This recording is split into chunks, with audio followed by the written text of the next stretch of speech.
8 വർഷം നീണ്ട നിയമ പോരാട്ടങ്ങൾക്കും കാത്തിരിപ്പുകൾക്കുമൊടുവിൽ നടിയെ ആക്രമിച്ച കേസിലെ വിധി പുറത്തുവന്നിരിക്കുകയാണ്. കേസിലെ 8ാം പ്രതിയായ നടൻ ദിലീപിനെ വെറുതെ വിട്ടു. കേസിലെ 1ാം പ്രതിയായ പൾസർ സുനി അടക്കമുള്ളവർ കുറ്റക്കാരാണെന്ന് കോടതി കണ്ടെത്തിയിട്ടുണ്ട്. എറണാകുളം പ്രിൻസിപ്പൽ സെഷൻസ് കോടതിയാണ് ദിലീപിനെ വെറുതെ വിട്ടുകൊണ്ട് വിധി പ്രസ്താവിച്ചത്.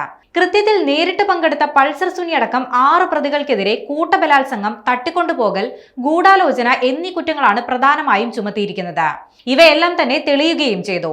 കൃത്യത്തിൽ നേരിട്ട് പങ്കെടുത്തില്ലെങ്കിലും സംഭവത്തിന്റെ മുഖ്യ ആസൂത്രകനെന്ന് പ്രോസിക്യൂഷൻ ആരോപിക്കുന്ന 8ാം പ്രതിയായ ദിലീപിനെതിരെയും ബലാത്സംഗ കുറ്റം ചുമത്തിയിരുന്നു. എന്നാൽ ദിലീപിനെതിരെ ക്രിമിനൽ ഗൂഢാലോചന തെളിയിക്കാൻ പ്രോസിക്യൂഷന് സാധിച്ചില്ല. ഗൂഢാലോചനയടക്കം തെളിവില്ലെന്ന് ചൂണ്ടിക്കാട്ടിയാണ് കേസിൽ പ്രതിയായ ദിലീപിനെ കോടതി കുറ്റവിമുക്തനാക്കിയത്.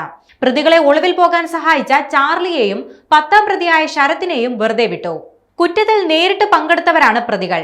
1ാം പ്രതി പൾസർ സുനി, 2ാം പ്രതി മാർട്ടിൻ ആന്റണി, 3ാം പ്രതി മണികണ്ഠൻ, 4ാം പ്രതി വിജീഷ് വി പി, 5ാം പ്രതിയായ വടിവാൾ സലീം, 6ാം പ്രതി പ്രദീപ് എന്നിവരാണ് കുറ്റക്കാരാണെന്ന് തെളിഞ്ഞത്.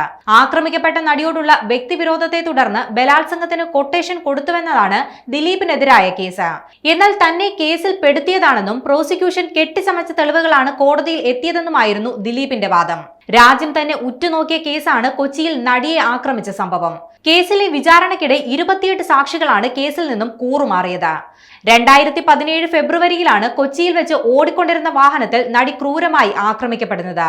കേസിൽ നേരത്തെ ജയിലിലായിരുന്ന ദിലീപും പൾസർ സുനിയും അടക്കമുള്ള പ്രതികൾ ജാമ്യത്തിൽ പുറത്തിറങ്ങുകയായിരുന്നു. 2017 ജൂലൈ 10-നാണ് കേസിൽ നടൻ ദിലീപ് പിടിയിലാകുന്നത്. 2017 ഒക്ടോബറിൽ 85 ദിവസത്തിന് ശേഷമാണ് ദിലീപിന് ജാമ്യം ലഭിക്കുന്നത്.